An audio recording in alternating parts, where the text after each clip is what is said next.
bersahabat bernama Tubagus Al-Bakri dan Raden Dita.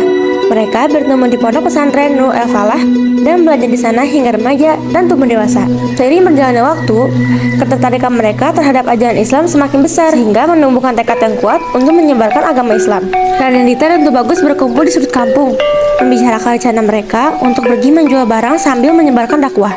Hari ini saya akan jualan kamu sana. Saya dengar di sana tempatnya ramai. Bagus, sepertinya saya akan berjualan dekat pasar. Raden Dita berpisah arah dengan Tubagus. Sampai akhirnya, ia sampai di perkampungan yang ia maksud. Di sana terlihat beberapa warga yang sedang berkumpul. Tubagus menghampiri para warga tersebut. Sayur-sayur, Bu, sayurnya Bu masih seger. Seur kene hoyong atuh nu ieu 5 iket, tapi diantar ka bumi tiasa teu. Tiasa Bu, nu mana Bu Mina? Di depan ada gangster, masuk aja nanti ada rumah pintu coklat. Kalau gak tahu tanya aja rumah Bu Ayu gitu. Muhun nanti saya anterin ke sana. Nuhun ya, Kemudian, Bu Ayu pulang ke rumahnya. Tak lama setelah Bu Ayu pergi, Tubagus mulai menyiapkan pesanan Bu Ayu dan pergi ke rumah Bu Ayu. Tubagus pun mulai mengetuk pintu rumah Bu Ayu. Assalamualaikum. Neng punten, itu ada tamu, mama kersa sapu. Punten, leres iya imahna Bu Ayu. Bener Kang, ada perlu apa ya? Iya badi masehan pesanan Bu Ayu.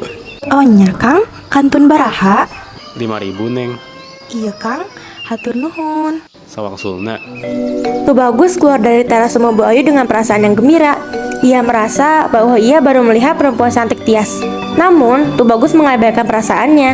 Ia merasa ini hanya perasaan sementara. Ia pun melanjutkan berjualan sambil berzikir dengan tasbih. Di tengah-tengah berjualan, tampak beberapa orang yang melihat Tubagus. Sini calik heula, asa karak ningali nembe sanes di dieu. Iya Neng, abdi pedagang baru. Mana jual apa? Oh, sayur. Nah, letoy kieu. Itu apa yang dipegang? Iya namanya tasbih. Salah satu media ibadah di agama abdi. Di sini, Tubagus mulai menjelaskan cara penggunaan tasbih di agama Islam. Kesempatan ini ternyata Dadang mulai tertarik dengan cerita Tubagus. Semuanya bubar, hanya menyisakan Dadang dan Ratih. Dadang mulai cerita kepada Ratih tentang apa yang ia rasakan setelah mendengar cerita Tubagus. Tih, pas tadi itu bagus nyarita agama Islam, kok iya dada asa bergetar. Rek asup Islam lain dang. Terang sih, karak ngadangu cari tanah, tapi abdi hoyong dagang. Ih sarua, cigana abdi ge hoyong jual jamu, hoyong jeung si gadis Weh nurutan, nyangges atuh, uih heula nya. nya. Karena hal ini yang dilakukan oleh Tubagus tadi yang menginspirasi mereka untuk berdagang. Tubagus yang mendengar kabar itu pun merasa senang karena ia merasa apa yang dilakukannya telah berdampak ke warga-warga di sana. Minggu-minggu telah berlalu. Ahok, Dadang, Ratih, dan gadis pun akhirnya berjualan. Ahok dan Dadang menjadi penjual madu, sementara Ratih dan gadis berjualan jamu. Namun, rupanya Ika ikut berjualan tanpa sepengetahuan mereka. Tapi ia mendapatkan pelanggan jamu lebih banyak dibanding gadis dan Ratih. Gadis, tempol geras Ika. Iya, nah hanya si Ika jualan. Selang beberapa menit, pembeli pun datang. Teh, punten, pengen jamu atau satu buat ngelancarin pencernaan? Aku juga teh mau. Ini teh jamunya. Tumben atuh teh belinya ke sini. Biasa sih ke teh Ika. Males ngantri, lagian sama-sama jamu. Kenapa teh? Teteh iri ya sama teh Ika? Ngapain iri sama orang yang pakai pesugihan? Pesugihan? Cigana si Ika pesugihan jeung situ bagus deh. Tuh bagus, yang penjual baru bukan sih? Modus nasi dagang bari nyebarkan agama Islam. Tadi pagi aku beli sayur di sana. Jangan-jangan sayurnya pakai pesugihan? Ih, gak mau lagi aku ketemu. Assalamualaikum. Tiba-tiba Tubagus datang. Mereka semua langsung bergegas pergi tanpa berbicara sepatah kata pun. Melihat hal ini, Tubagus merasa bingung. Tak lama dari ini, Dadang dan Ahok pun datang. Ternyata mereka ingin masuk Islam. Gus, abdi sarang Ahok badem asup Islam. Alhamdulillah, hayu ka imah abdi. Engke abdi terangkan. Saat di rumah Tubagus, Langsung weh, kumaha carana? Bagus, kumaha tah? Turutan ya. Asyhadu alla ila illallah illallah wa asyhadu wa asyhadu anna anna Muhammadar Rasulullah. Alhamdulillah ayeuna aranjeun atau asup agama Islam. Ye, masuk Islam. setelah bersyahadat dan bersalaman, Dadang dan Ahok menceritakan tentang fitnah yang belakangan ini dialami Ika dan Tubagus. Mereka pun kembali ke perkampungan. Di sana ramai terdapat Ika, Ratih, Gadis, dan warga-warga setempat. Hei, aya naon ieu rame-rame? Ika, ternyata selama ini pesugihan dengan tuh bagus. Astagfirullah, aranjeun tong fitnah heula. Urang Bahkan kau masuk agama tuh bagus tanpa sepengetahuan kami. Mending ngeunah. Kelanya, tenang heula. Meh abdi bisa ngajelaskeun supaya teu aya kasalahpahaman deui. Akhirnya, Tubagus menyalahkan apa yang menjadi perbincangan tentang Tubagus dan Ika hanyalah sebuah fitnah. Gadis dan Ratih turut mengakui kesalahan mereka. Tubagus dan Ika memaafkan semua yang terjadi dan mereka tetap berteman seperti dulu. Setelah mereka pergi, Di tengah perbincangan, tiba-tiba Gadis bertanya, Syukur deh mun salah paham. Ika, anjeun bade asup Islam. nyadis anjeun bade oge. Kudu kumaha, Gus? Edun, ieu tiluan. Hanyar pas saya geus ieu deui. Ratih, Gadis, isukan ke bumi abdi ya. Di gigireun susukan.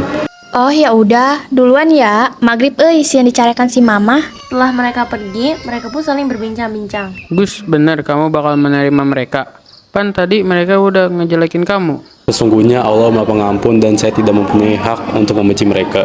Justru Allah memberikan hidayah kepada mereka agar segera bertaubat. Halo, Dadang, Ahok. Jangan lupa nanti Pang antrin madu ya jam 8. Gampang itu mah Yes, bisa diatur. Semuanya, aku duluan ya. Gus, anjeun resepnya kasih Tias. Cie. Insya Allah doakan saja. Bagus pun menyiapkan semuanya. Ia telah membawa sebuah mahar yang ia taruh seakan-akan itu adalah pesanan Bu Ayu. Ia pergi sendiri dengan niat menikahi Tias. Sesampainya di depan rumah Tias, Tubagus masih sangat gugup. Akhirnya, ia memberanikan diri untuk mengetuk pintu rumah Tias. Punten Bu Ayu. Gus, asaan abdi teu mesarna naon? Ayah saha, Bu? Neng, aya tuh bagus. Hari kamu besar naon? Sanes Bu, tujuan abdi di dieu sanes bade nganterkeun pesanan Bu Ayu. Tapi niat abdi di dieu bade nikahkan putri Bu Ayu. Tias, semoga kamu menjadi pendamping hidupku. Aku sudah mencintaimu sejak awal pertemuan kita. Aku sudah siap meminang kau menjadi istriku, Tias. Itu bagus.